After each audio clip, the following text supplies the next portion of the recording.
Hello दोस्तों, जैसा कि आप जानते हैं कि last week prime minister Modi ने 3 देशों की नाइजीरिया, ब्राज़ील और गुयाना की यात्रा की, जहां सबसे पहले वे नाइजीरियन कैपिटल अबुजा पहुंचे। ये 17 सालों बाद किसी इंडियन प्राइम मिनिस्टर की पहली नाइजीरिया की यात्रा थी। इसके बाद वो G20 मीटिंग में शामिल होने के लिए ब्राज़ील चले गए। आज यहाँ हमारा डिस्कशन का main topic India Nigeria relation है। इस वीडियो में हम इंडिया नाइजीरिया रिलेशंस के historical background, trade and commerce, current scenario, major issues और चैलेंजेस को समझने की कोशिश करेंगे। नाइजीरिया में इंडियन प्राइम मिनिस्टर ने कहा कि इंडिया नाइजीरिया के साथ अपनी स्ट्रेटेजिक पार्टनरशिप को हाई प्रायोरिटी देता है। साथ ही उन्होंने नाइजीरियन प्रेसिडेंट के साथ कई मुद्दों पर चर्चा की, जिसमें डिफेंस, ट्रेड और एनर्जी जैसे सेक्टर्स में बायलैटरल कोऑपरेशन को बढ़ाने पर ज्यादा फोकस था। अब हम इंडिया नाइजीरिया रिलेशंस की बात करें तो इंडिया और नाइजीरिया, जिनकी पॉपुलेशन रेस्पेक्टिवली 140 करोड़ और 22 करोड़ है, दोनों ही बड़े देश हैं, दोनों ही डेवलपिंग नेशन हैं और दोनों ही डेमोक्रेटिक कंट्रीज हैं, जिनमें मल्टी रिलीजियस, मल्टी एथनिक और मल्टीलिंगुअल सोसाइटीज हैं। इंडिया ने 1958 में ही लागोस में अपना पहला डिप्लोमेटिक हाउस इस्टेब्लिश कर लिया था, जो कि नाइजीरिया की 1960 की आज़ादी, जो कि ब्रिटिश कॉलोनियल रूल से आज़ाद हुआ था, उससे 2 साल पहले था। दोनों देश नॉन अलाइन मूवमेंट के मेंबर्स रहे हैं, जो कोल्ड वार एरा में फ्री जियोपॉलिटिकल ब्लॉक की वकालत करता था। आपको बता दें कि कोल्ड वार के समय दुनिया अमेरिका और सोवियत रूस की लीडरशिप में 2 गुटों में बटी हुई थी, लेकिन कई देश, खासकर जो उसी पीरियड के आसपास आज़ाद हुए थे, वो नॉन अलाइन मूवमेंट के हिस्सा थे, जो दोनों ब्लॉक से दूरी बनाए रखते हुए अपनी डोमेस्टिक ज़रूरत या नेशनल प्रायोरिटी के हिसाब से ग्लोबल प्लेटफॉर्म पर अपनी बात रखते थे। इसमें India, Nigeria, Egypt leading Nations में से थे। नाइजीरिया के 1960 में आज़ाद होने के बाद 1960 से 80 के दशक तक इंडियन टीचर्स और डॉक्टर्स ने इंडिपेंडेंट नाइजीरिया के इनिशियल ईयर्स के दौरान बहुत ही इंपॉर्टेंट रोल प्ले किया था। इसके साथ ही इंडिया ने नाइजीरिया में kaduna में नेशनल डिफेंस एकेडमी और पोर्ट हरकोट में नेवल वार कॉलेज भी इस्टेब्लिश किया था।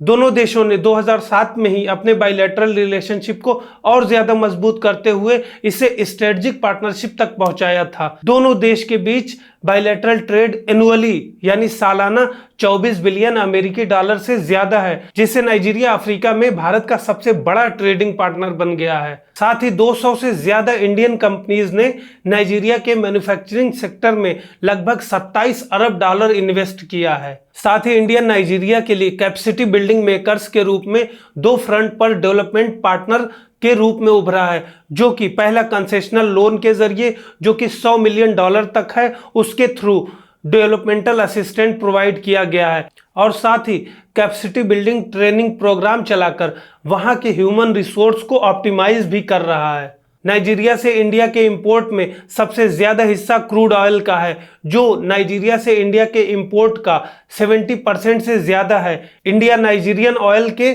सबसे बड़े खरीदारों में से एक है। वहीं नाइजीरिया को इंडिया के एक्सपोर्ट में pharmaceutical, engineering products, automobile, agricultural machinery और टेक्सटाइल जैसे प्रोडक्ट शामिल हैं। इंडिया ने 1964 से ही Indian Technical and Economic Cooperation Programme के तहत नाइजीरिया के कैपेसिटी बिल्डिंग एफर्ट को सपोर्ट किया है। साथ ही इंडिया ने नाइजीरिया के क्रॉस रिवर स्टेट में gas fire turbine electricity generation station के लिए $30 मिलियन की लाइन ऑफ क्रेडिट भी प्रोवाइड की है। अब हम अफ्रीकन कॉन्टिनेंट में नाइजीरिया के सिग्निफिकेंस की बात करें तो नाइजीरिया अफ्रीका में फास्टेस्ट ग्रोइंग इकोनॉमी है और अफ्रीका का तीसरा सबसे बड़ा मैन्युफैक्चरिंग नेशन है। इसकी इकोनॉमी अफ्रीकन कॉन्टिनेंट में चौथी सबसे बड़ी है और इसकी पॉपुलेशन अफ्रीकन कॉन्टिनेंट में सबसे ज्यादा है। इसी वजह से इसे अफ्रीका का विशालकाय देश या जाइंट ऑफ अफ्रीका भी कहा जाता है। इसके मेंबर्स में अफ्रीकन कॉन्टिनेंट के सभी देश शामिल हैं। लास्ट ईयर इंडिया में ऑर्गेनाइज समिट में अफ्रीकन यूनियन को G20 का परमानेंट मेंबर भी बनाया गया है। आपको बता दें कि Nigeria United Nations, Commonwealth Nations, Organisation of Islamic Cooperation और Organisation of the Petroleum Exporting Countries यानी ओपेक जैसे इंटरनेशनल ऑर्गेनाइजेशन का भी मेंबर है।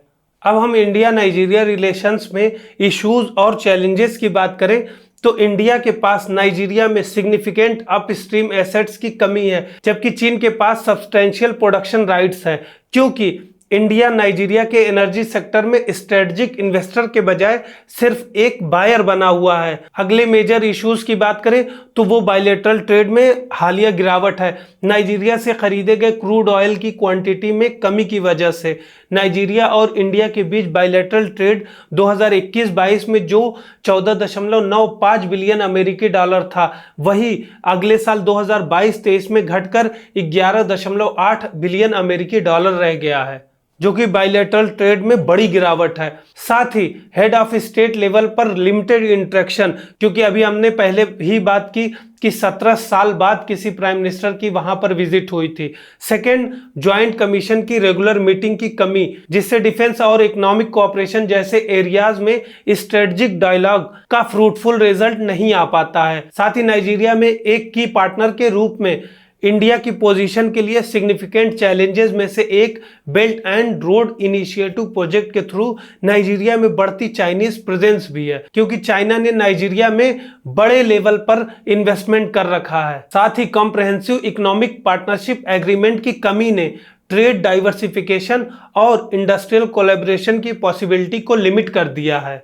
तो हमने यहाँ मेजर इश्यूज, हिस्टोरिकल बैकग्राउंड, क्या क्या पोटेंशियल है, इन सारी चीजों के बारे में बात की। अब इस टॉपिक से रिलेटेड क्वेश्चंस की बात करें तो प्रीलिम्स में मैपिंग सेक्शन में या अफ्रीकन कंट्रीज से रिलेटेड क्वेश्चंस में आ सकता है, और मेंस में क्वेश्चंस इंडिया नाइजीरिया रिलेशंस के डिफरेंट एस्पेक्ट, चैलेंजेस और इंपॉर्टेंस पर आ सकते हैं।